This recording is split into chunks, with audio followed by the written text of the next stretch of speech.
Días alumnos, soy la doctora Nechini Sonia de la Cátedra de Oftalmología de la Universidad Nacional de Córdoba. Tienen abajo en este slide mi correo electrónico por cualquier consulta o duda que tengan respecto a este tema. Vamos a hablar en esta presentación sobre ametropías, también conocida como vicios de refracción, que es uno de los motivos de consulta más frecuentes en oftalmología. Debido a la extensión del tema, decidí dividirlo en dos partes para poder desarrollarlo en forma completa.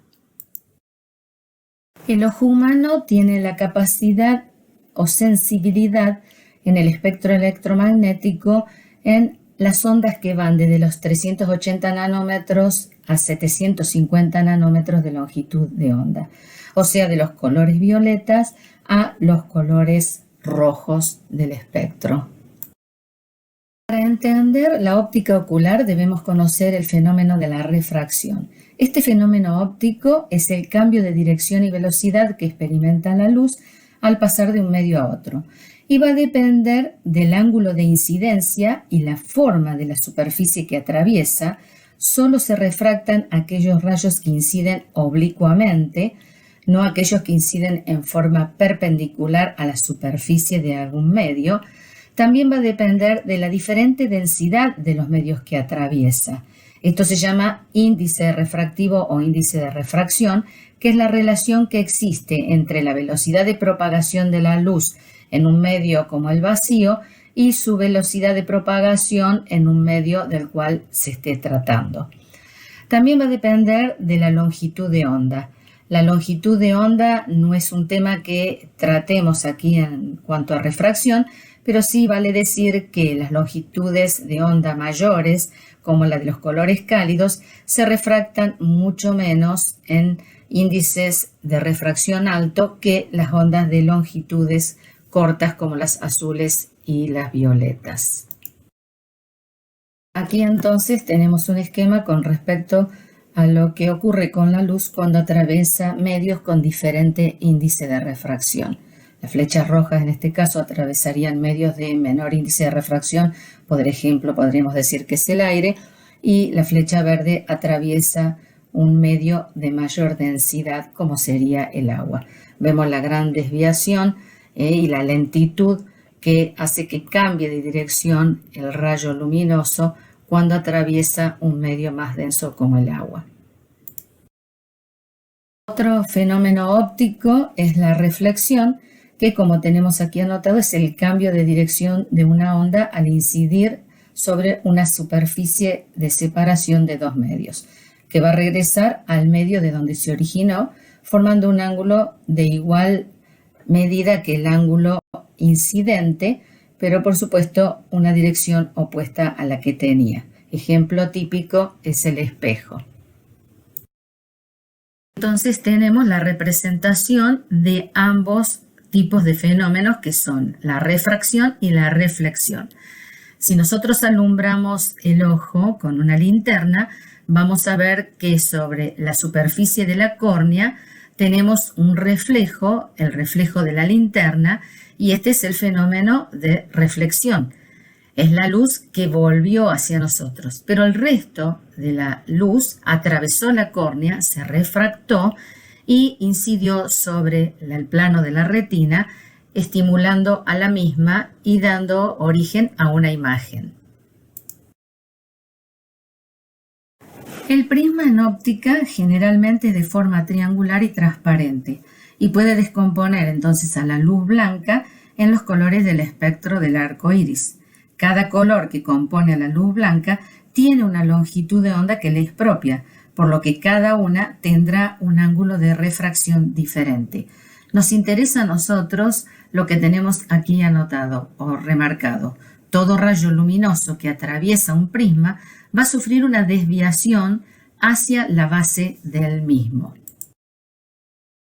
Las lentes son dispositivos ópticos transmisores que enfocan o dispersan la luz por medio de la refracción.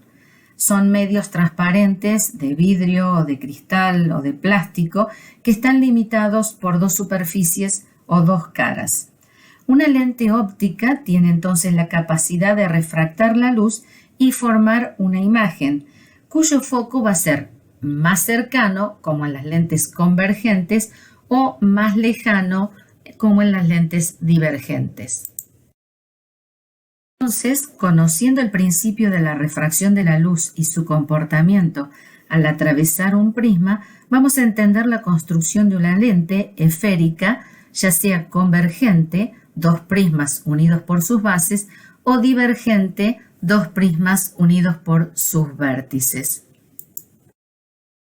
Otro tipo de lente son las lentes cilíndricas. Son lentes talladas desde un cilindro que, siguiendo el plano de corte, tiene dos superficies, una plana y una curva que puede ser convexa o cóncava. Solo modifican a los rayos de luz la superficie que es curva, no así la superficie plana.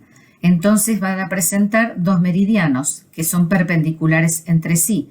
El meridiano paralelo al eje del cilindro, o sea, al plano de corte, que es una recta longitudinal y que tiene potencia refractiva nula, mientras que la perpendicular es una circunferencia y posee acción refractiva con foco a lo largo de ese eje.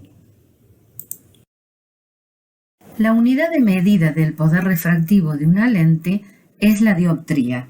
¿Qué es la dioptría? Es la inversa de la distancia focal expresada en metros.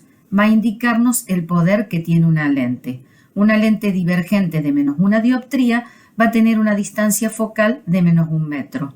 Una lente convergente de más una dioptría va a tener una distancia focal de 1 metro. En resumen, una lente divergente o negativa tiene menor poder refractivo que una lente convergente o positiva.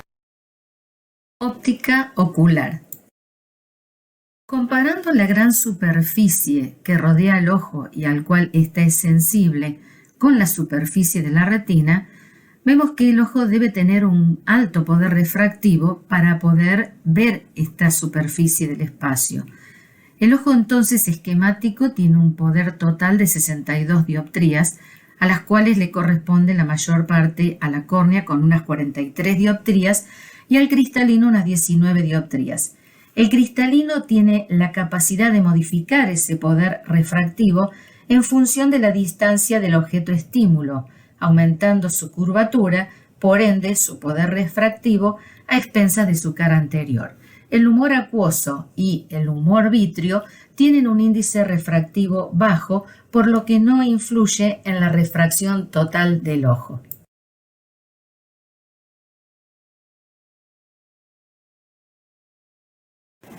La acomodación o mecanismo de acomodación es la propiedad de enfoque del ojo por modificación de la forma del cristalino debido a la puesta en marcha del reflejo de acercamiento. ¿Cuál es el objetivo de este mecanismo? Es que la visión próxima sea nítida. Este reflejo de acercamiento entonces se comienza con el acercamiento de algún estímulo y va a concluir con una imagen nítida sobre el plano de la retina.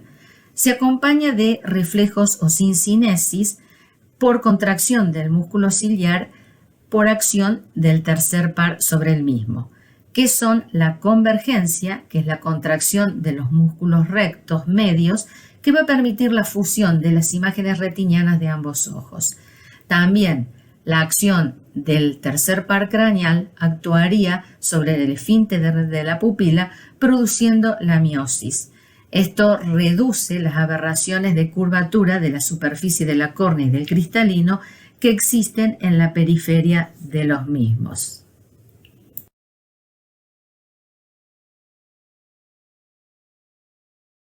Aquí tenemos graficado lo que ocurre en el mecanismo de acomodación con el cristalino ante un estímulo cercano. El sistema óptico ocular. El ojo hemétrope es aquel que tiene un sistema óptico normal. Es aquel que, estando en condiciones de reposo acomodativo, va a captar los rayos luminosos y los va a proyectar en el plano de la retina. Entonces, cuando el sistema óptico ocular no es normal, hablamos de ametropías o vicios de refracción. Los tipos de ametropía los tenemos aquí: miopía, hipermetropía, astigmatismo. Las causas pueden ser primarias, solamente la ametropía, o que esta ocurra secundarias a otras enfermedades o patologías oculares, como podría ser una catarata, un edema de córnea, etc. La alteración óptica que ocurre puede ser que sean vicios de refracción o ametropías axiles, donde tenemos una longitud antero-posterior del globo ocular mayor o menor a los 24 milímetros. Pueden ser las causas de curvatura. Entonces, en este caso tenemos una curvatura mayor o menor de la córnea o del cristalino. Pueden ser de índice, donde tenemos un alto índice de refracción, por ejemplo, cuando tenemos opacidades del cristalino u opacidades de la córnea. Y puede ser de posición, por ejemplo, una subluxación del cristalino. Estas causas son un poco menos, bastante menos frecuentes. El vicio de refracción, miopía, es aquel en que los rayos luminosos y la imagen va a terminar haciendo foco por delante del plano de la retina. Son ojos, como tenemos aquí anotado, de alto poder refractivo. ¿Por qué puede ser esta miopía? Bueno, puede ser una miopía de curvatura, donde están aumentadas las curvaturas del cristalino y sobre todo, y lo más frecuente, de la córnea. También podría ser por una alteración del índice de refracción, por ejemplo, en una catarata o en una esclerosis del cristalino, donde al aumentar el índice, la refracción es mucho mayor, por lo tanto la imagen no llega al plano de la retina. Y si no, y también frecuente, es la miopía axil, donde el ojo tiene una longitud antero-posterior mayor de los 24 milímetros.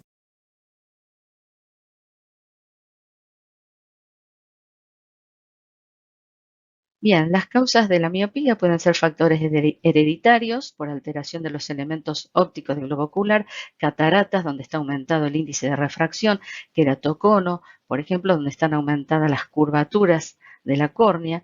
Los síntomas, una mala visión para lejos, son pacientes que se acercan a los objetos para poder verlos o los acercan a sí mismos para poder verlos. Ven las imágenes pequeñas, por eso hablamos de micropsias, y una tendencia a la desviación de los ojos hacia afuera porque son ojos que no acomodan, por ende hay menos convergencia.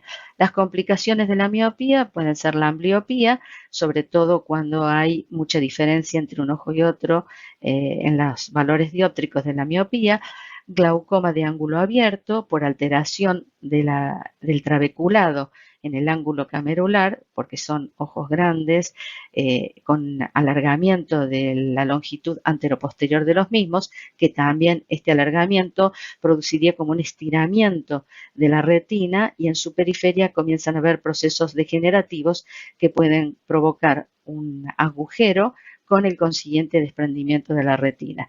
Maculopatías y estafiloma posterior, otra de las complicaciones de las miopías. Existe también una miopía llamada miopía degenerativa o patológica o miopía magna. Es una miopía con un alto poder refractivo, más de -8 dioptrías. Son miopías que ocurren en el 2% de la población, o sea que tiene cierta frecuencia y se caracteriza por un aumento de la longitud axial del ojo de 26 milímetros o más, y este aumento de la longitud ocurre sobre todo a partir de la parte más posterior del globo ocular. Presenta lesiones típicas como son el estafiloma posterior por este alargamiento que recién mencionábamos, también atrofia corioretiniana que puede ser en forma de parches o en forma difusa, y hemorragias maculares secundarias a estas atrofias o placas de atrofias, y también estas hemorragias pueden ocurrir por el desarrollo de membranas neovasculares subretinianas. En este dibujo vemos el estafiloma posterior, que es una lesión patoneumónica de la miopía patológica o degenerativa. el gran alargamiento que existe en el polo posterior del globo ocular, con las consiguientes lesiones y alteraciones subretinianas, de coroides y aún de la misma retina. El tratamiento de la miopía entonces consiste en lentes esféricas divergentes o lentes negativas. Este tipo de lentes producen un alargamiento de la distancia focal, permitiendo entonces que esas imágenes que no llegaban al plano de la retina sí logren hacerlo con estas lentes. La hipermetropía es aquel vicio de refracción o ametropía en la cual los rayos luminosos harían foco por detrás de la retina. Pueden ser de curvatura, en casos de córneas planas, por ejemplo, o muchas de ellas son axiles por tener una longitud anteroposterior del globo ocular menor de 24 milímetros. La hipermetropía va a darnos síntomas en algunos y otros no. Aquellos que son asintomáticos generalmente son jóvenes con hipermetropías bajas porque tienen gran capacidad de acomodación. Los que tienen síntomas y signos son aquellos que tienen hipermetropías de alta graduación o hipermetropías bajas pero con alta exigencia de la visión cercana.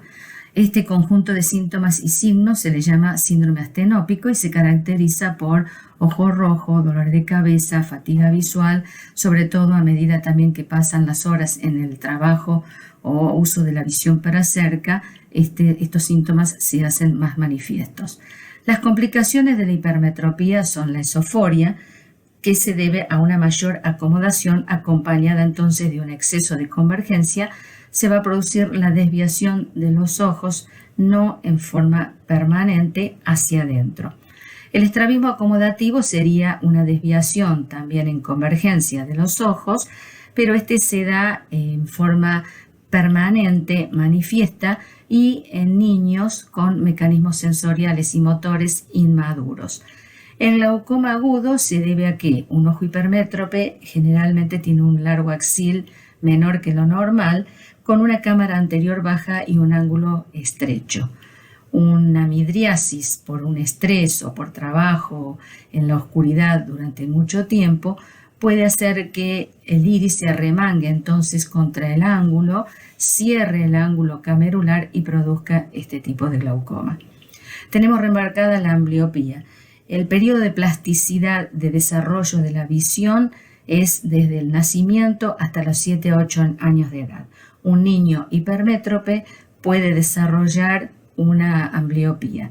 Y también debemos recordar que la hipermetropía es la ametropía más ambliopizante. El tratamiento entonces de la hipermetropía van a ser las lentes esféricas convergentes o lentes positivas. Este tipo de lentes disminuyen la distancia focal en ojos hipermétropes donde la distancia focal es muy larga, estaría por detrás el foco. Entonces este acortamiento permite que la imagen o los estímulos luminosos caigan sobre el plano de la retina.